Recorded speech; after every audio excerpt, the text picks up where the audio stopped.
Mesdames et messieurs, bienvenue à votre émission Mon milieu, mes services. Aujourd'hui, nous sommes avec le Centre d'action bénévole et je suis accompagné de Jacques Langelier. Monsieur Langelier, bonjour. Bonjour Jean-Denis. Vous avez continuellement des activités au Centre d'action bénévole et il y en a une qui s'en vient le 1er novembre. Oui, c'est sûr qu'au Centre d'action bénévole, je pense que tu le sais, à mesure qu'on fait des entrevues, on parle toujours de nos activités. Soit qu'on reprend des activités qui existaient déjà ou on en refait des nouvelles aussi. Alors, il y en a une, on peut l'appeler spéciale, mercredi 1er novembre. C'est que nous autres, ce qu'on constate, puis on le fait chaque fois que je fais une entrevue, je dis toujours aux gens, si vous avez le goût de venir voir, gênez-vous pas, on va vous expliquer les services du centre, on va vous faire le tour, etc. Là, on a décidé de faire une activité spéciale qui va s'appeler Journée porte ouverte. Donc, il y a beaucoup de publicité de faite à ce niveau-là. Puis le but de ça, dans le fond, il vise deux actions. La première chose, c'est dire aux gens, ne vous gênez pas, le Centre d'action bénévole, c'est une partie de vous autres, parce que si on regarde toute la promotion que fait le Centre d'action bénévole autour de la communauté, bien, la communauté, elle fait partie intégrante aussi de l'organisme. Alors, on dit aux gens, prenez cette journée-là, soyez bien à l'aise, venez au Centre d'action bénévole. On va faire un plaisir, on a préparé des pochettes d'informations, on va faire le tour du propriétaire, comme on dit. On va expliquer exactement en quoi ça consiste, tous les services qu'on offre. Et on le fait cette année d'une façon bien spéciale parce qu'on s'est rendu compte que les gens, quand ils viennent voir le Centre d'action bénévole, souvent ils vont nous dire « je ne pensais jamais que vous faisiez ça ». Alors, on a dit là, gênez-vous pas, venez nous voir, on prendra le temps qu'il faut. On a des bénévoles qui sont là, qui vont aider les gens à circuler. Puis à ce moment-là, on va très bien expliquer les services, puis les critères qui sont rattachés aussi à chacun des services. Et je dirais, le deuxième objectif, c'est de se dire, nous autres, on est toujours en recrutement de bénévoles. On va en parler un petit peu après de façon plus précise, là.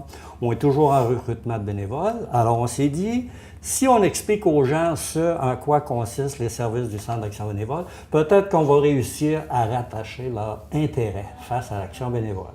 Alors, si jamais des gens viennent ici et disent « Mon Dieu, ça m'intéresse » ou « Donne-moi de la documentation », je vais regarder ça attentivement, puis mon Dieu, on se redonnera des nouvelles là-dessus.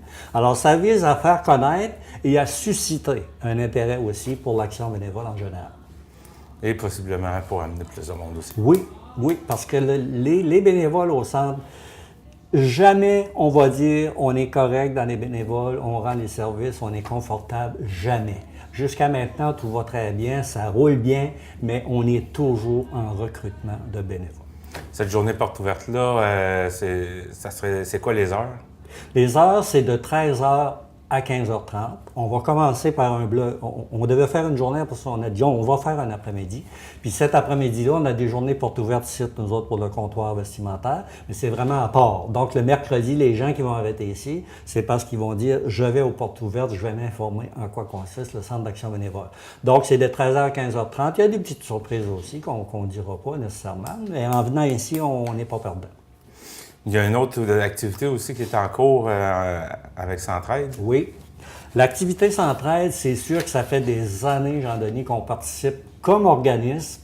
On se doit aussi de faire une activité qui rapporte de l'argent à Centraide. Parce que Centraide, c'est un bailleur de fonds terriblement essentiel, nous autres, pour notre dépannage alimentaire.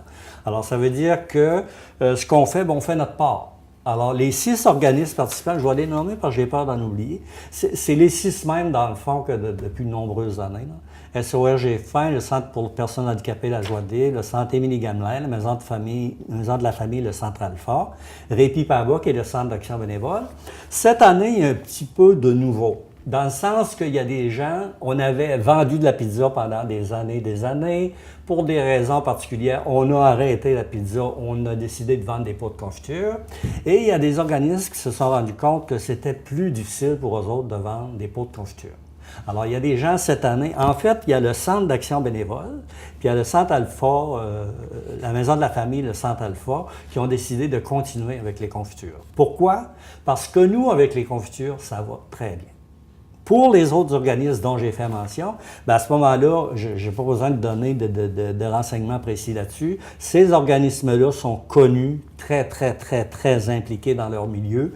Les bénévoles qui sont rattachés aussi à ça font un travail extraordinaire. Fait que tous les autres organismes qui ne sont pas le Centre d'action bénévole et la Maison de la famille, eux autres, ils vendent de la pizza. C'est de la pizza congelée. Ils ont décidé d'adhérer à cette activité de financement parce que pour eux autres, ça va beaucoup mieux vendre de la pizza que de la confiture. Alors, quel que soit l'endroit où on va aller, si on décide, comme ici, on appuie le Centre d'action bénévole, on a dit, garde, on va acheter ton pot de confiture, mais quel que soit ce qu'on achète, dites-vous bien une chose, je le dis à tout le monde, quand on donne de l'argent à Centraide, on le donne à la personne qui a de la difficulté à côté de chez soi. Parce que l'argent de Centraide, Jean-Denis, c'est l'argent de tout le monde. Alors, l'argent de tout le monde, elle va aller aux différents organismes dont j'ai fait mention tantôt, puis eux autres vont pouvoir réaliser encore mieux leur mission. Moi, si je parle de ma mission, c'est la fin. C'est de faire en sorte que des gens qui en arrachent le plus aient au moins accès à de la nourriture pour bien se nourrir en fin de mois. Alors, chacun y va d'après sa mission. Et moi, je me rappelle, il y a des gens qui me disent, ben oui, telle affaire, vous faites ça, oui, mais c'est pas de valeur, vous avez de l'argent de Centraide. Et je me fais toujours un plaisir de leur dire, Centraide, c'est ton argent. C'est mon argent, c'est ton argent, c'est l'argent de tout le monde. Donc, il faut continuer à nous appuyer.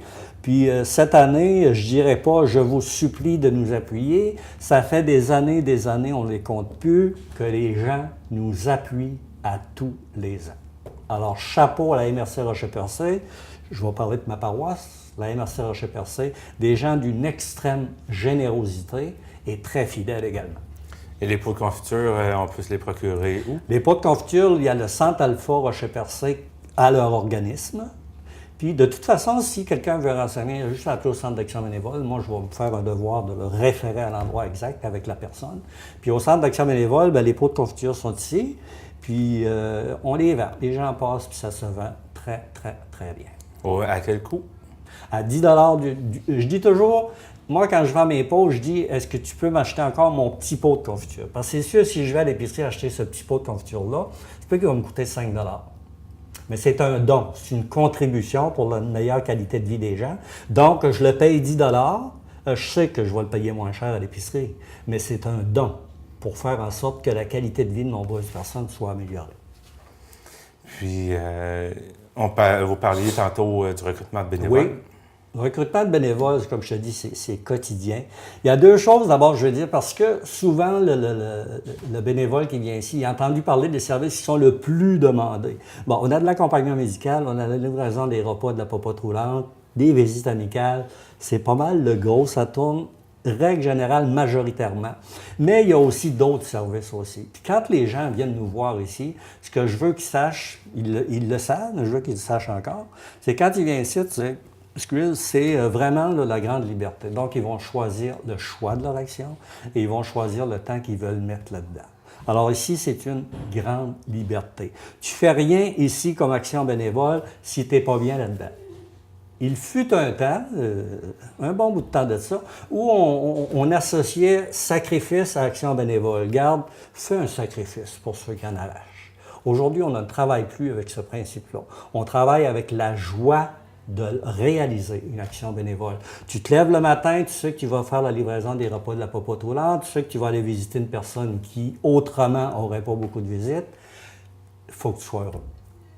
Donc, c'est pas « ouais, je vais le faire, ça ne me tente pas ». Ça ne marche pas ici. Ça ne marche pas dans un centre d'action bénévole. Tout le monde doit faire ce qu'il veut, quand il veut, puis il doit être heureux dans son action bénévole. Puis quand je dis grande liberté, si je décide de faire des visites amicales, je vais essayer, puis je me rends compte que je ne suis pas bien là-dedans. À ce moment-là, je viens voir le Centre d'action bénévole et je dis, garde, je ne suis pas bien là-dedans. À ce moment-là, on va changer. On va aller à d'autres choses. Et ce serait quoi les avantages de faire partie du centre? Bien, c'est sûr que dans toute organisation, il y a des avantages à être bénévole de cette organisation-là. Et si je pourrais dire qu'il y a une multitude d'activités, d'abord, les bénévoles, ils sont rois et maîtres. C'est d'abord et avant tout le bénévole.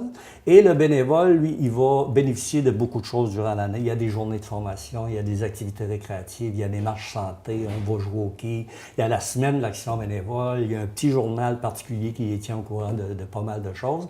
Alors, c'est toutes des occasions qui font que moi, je vais être heureux au Centre d'action bénévole parce que c'est pas seulement faire de l'action bénévole. C'est profiter aussi d'une espèce de famille. Parce qu'on développe un sentiment d'appartenance, puis le fait de participer à ces activités-là, quelles qu'elles soient, font en sorte que le bénévole de Percé, bien, l'occasion qui s'est présentée m'a donné l'occasion de connaître les bénévoles de Percé. Donc, j'agrandis mon cercle d'amis et je deviens drôlement fier de faire partie d'une équipe de 150-200 bénévoles. Alors ça, le sentiment d'appartenance, c'est très important. Puis je pense que si on faisait le tour des bénévoles actuels, on irait dans l'équipe, on dirait, bon, qu'est-ce que t'en penses, qu'est-ce que t'en penses? Moi, je connais personne qui dirait, je suis pas bien au Centre d'action bénévole. Ils sont très bien. C'est un choix qu'ils ont fait. Un choix pour aider le prochain. C'est un choix. Ils ont choisi le Centre d'action bénévole, ils ont choisi tel service pour être bien, pour arriver chez eux le soir ou à la fin de la semaine puis dire, j'ai changé quelque chose, moi, dans la vie de quelqu'un, pour le meilleur. Puis, on rappelle les coordonnées? Les coordonnées, on est toujours au 390 boulevard René-Lévesque-Ouest. On invite toutes les personnes qui ont le goût, membres, pas membres, c'est pas important. Si vous avez le goût de voir c'est quoi le Centre d'action bénévole, connaître le personnel, poser des questions, n'importe quand, nos livres sont ouverts. Alors, bienvenue à toute la population. On peut rappeler aussi les journées portes ouvertes là, pour le comptoir vestimentaire. Oui, les journées portes ouvertes, Jean-Denis, c'est toujours le mardi et le jeudi.